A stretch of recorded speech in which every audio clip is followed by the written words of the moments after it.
Hello everyone, কেমন আছেন? আমি ভালো আছি। আজকে আপনাদের সঙ্গে শেয়ার করছি দই বেগুনের একটা রেসিপি। এটাও আমার সোশ্যাল মিডিয়া থেকেই দেখা। অনেক দিন থেকেই ভাবছি করব করে করা হচ্ছে না। তো বাজার যেদিনকে দেখিয়েছিলাম বেগুন এনেছি। বেগুন ফ্রিজেই ছিল। তো আজকে সেটা রান্না করছি, তো আপনাদের সঙ্গেও শেয়ার করছি।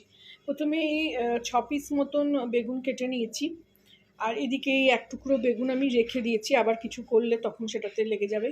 বেগুন তো এমনই একটা জিনিস, নিজস্ব কোনো গুণ নেই, কিন্তু সবেতে পড়লে এত ভালো খেতে হয় যে বলার কথা না। এদিকে রেখেছি দুটো কাঁচা লঙ্কা, আর রেখেছি দই এক বাটি, ওই ছোটো ছোটো একটা প্যাকেট, ওই এক বাটি দই আছে। এই দিয়ে রেসিপি হবে। আর কড়া বসিয়ে দিয়েছি একদিকে। এদিকে ওই বেগুনটাকে ভেজে নেবো। আগে নুন হলুদ ভালো করে মাখিয়ে বেগুনটাকে ভেজে নেব।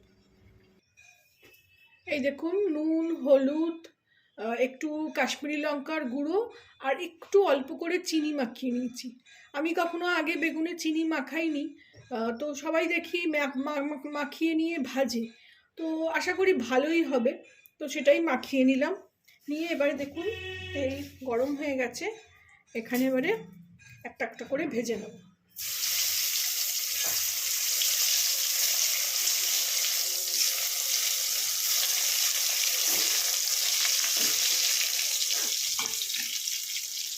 আঁচটা জোরে দিয়ে এটাকে ভালো করে ভেজে নিয়ে ফিরছি। এই দেখুন, এক পিঠটা করে হয়ে গেছে, এটা আর এক পিঠ করে উল্টে নিচ্ছি।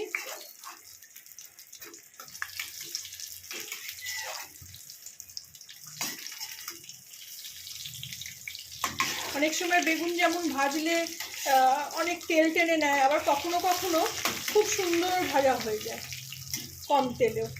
মানে অবশ্যই অনেকটাই তেল আছে। এইভাবে আর এক পিঠও ভেজে নেব, ভেজে নিয়ে তুলে নেব। ভাজা হয়ে গেছে দু পিঠই, দেখুন এই যে ওদিকটাও হয়ে গেছে এদিকটাও হয়ে গেছে। এবার আমি আঁচটা কমিয়ে দিয়ে বেগুনগুলোকে সব ভালো করে তুলে নেবো, হয় যাতে না ভাঙে, একদম ছেঁকে ছেঁকে। আমি যখনই এসব বেশি তেলে ভাজি, তখনই আমি খুব ছেঁকে নিয়ে জিনিসটাকে তুলি। বেগুন ভাজা এমনিই করতে গেলে ভেতরে তেল চলেই আসে,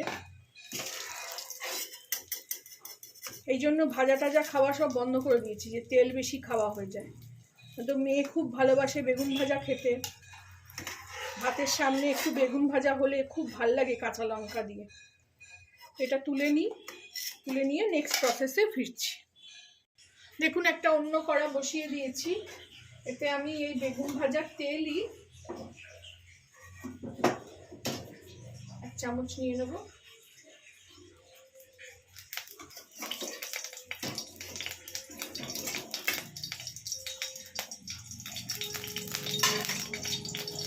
এটা একটু গরম করে নিই। তেল এখানে গরম হয়ে গেছে, এখানে একটু সর্ষে ফোড়ন দেবো।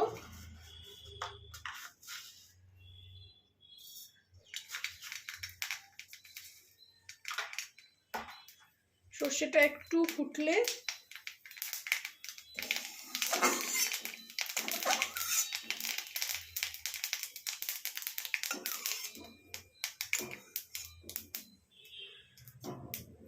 তারপরে এই যে আমার গাছের কারি পাতা,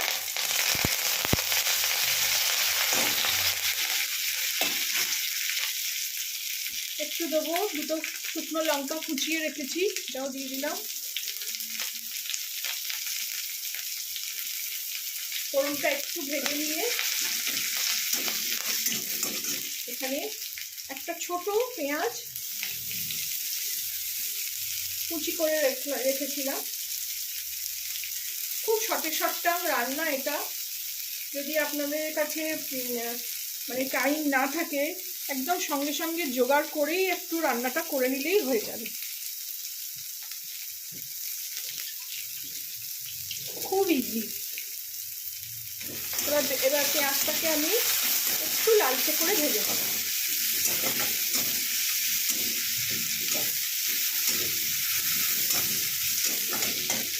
এর মধ্যেই একটু নুন ছিটিয়ে দিই। তাহলে পেঁয়াজটা তাড়াতাড়ি ভাজা হয়ে যাবে, গলে যাবে।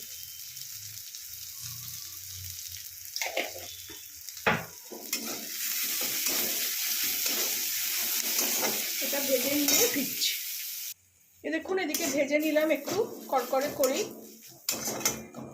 গ্যাসটা নিভিয়ে দিলাম। এইবারে এইদিকে দেখুন দইটা আমি খুব ভালো করে ফেটিয়ে নিয়েছি,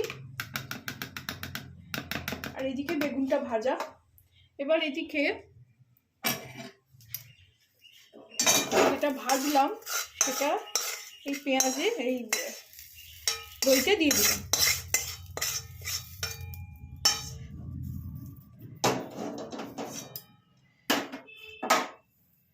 দিয়ে এবার এটাকে ভালো করে মিলিয়ে নেব। আগে আমার নেপালি চুকাবনীয় রেসিপি আমার এতে আছে ভিডিওতে, আপনারা গিয়ে দেখে আসবেন, ওটাও খুবই ভালো খেতে হয়েছিল। এর মধ্যে এবার একটু নুন একটু দিয়েছিলাম পেঁয়াজ ভাজার সময়, আর একটু দেবো, বেশি নুন হলে আবার খাওয়া যাবে না, তবে ভাত দিয়ে একটু নুন লাগেও। আর দেব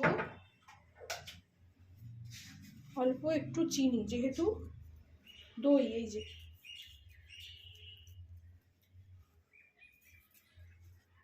দিয়ে সামান্য একটু জল দেবো, হাতটা ধুয়ে নিয়ে দেবো। এই যে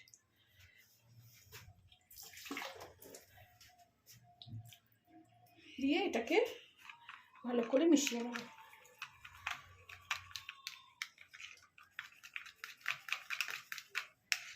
চিনিটাও গলে যাবে।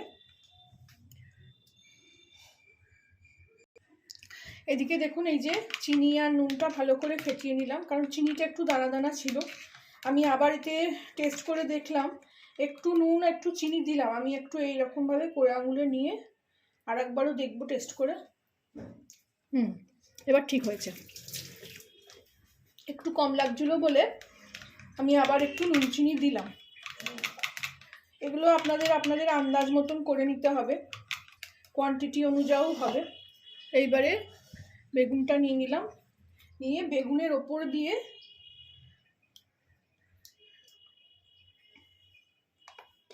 ছড়িয়ে দিলাম।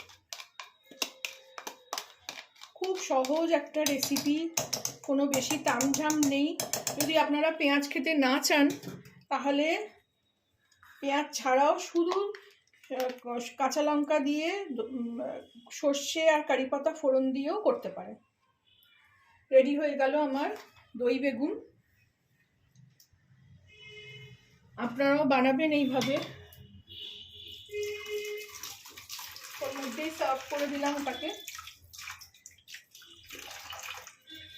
আর একটু সাজানোর জন্য এই একটা কারি পাতা, এটা তুলে রেখে দেবো। আপনারাও বানাবেন, আমি যেভাবে শেয়ার করলাম। আমাকে জানাবেন কেমন লাগলো। ভালো লাগলে আমার চ্যানেলটাকে একটা লাইক, শেয়ার অ্যান্ড সাবস্ক্রাইব করে দেবেন। Thank you for watching.